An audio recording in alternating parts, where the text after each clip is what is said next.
Hey everyone, so I'm here with Jake, and we actually have at our largest hospital the ability to rebuild motors. We've got some really talented guys here, so we take advantage of that. And Lindsay and I have a motor that we need to rebuild. It's a little dinky motor, small motor, but it's from our Coke machine, and we're actually going to tear it apart, see what's going on. It's just spinning really slow, so I think it's full of gunk. So let's look at that.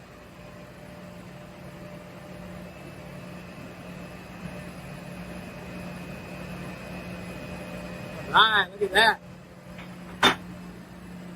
So you can see this is an old 1960s motor, and oh yeah, look at that bearing. It's full of junk.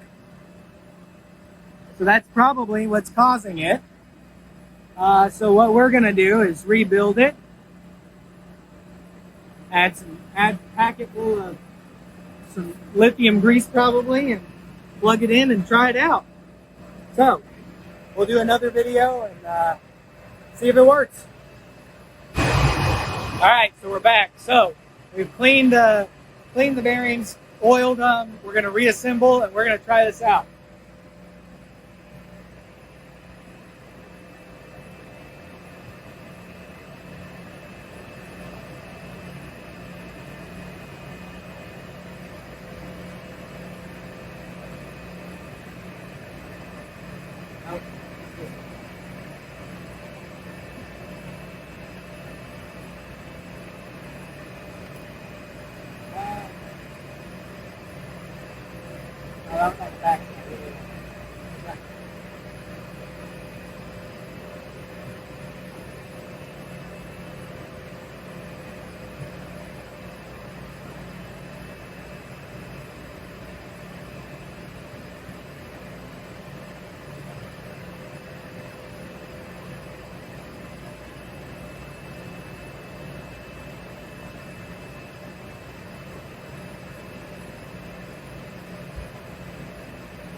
Alright.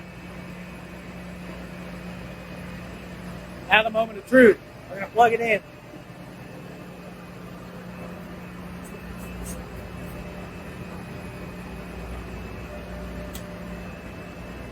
Oh, and it is fixed. So, this is a great example of why it's important to have strong technicians that understand how to rebuild motors, things like that. It's much more cost effective. I've already looked this motor up. For me, it was $144. So instead of $144, Jake and I were able to fix this in a matter of about 12 minutes. So huge cost savings, big difference, and really shows the importance of skilled trades. So talk to your technicians, see if you have any skilled trades that have done things like this before. This is very, very beneficial for large motors, so air handling unit motors, things like that. If you've got older air handling units that have single fan motors, same thing with with pumps, chill water pumps, heating water pumps. So love to hear your comments down below. Until next time, happy learning.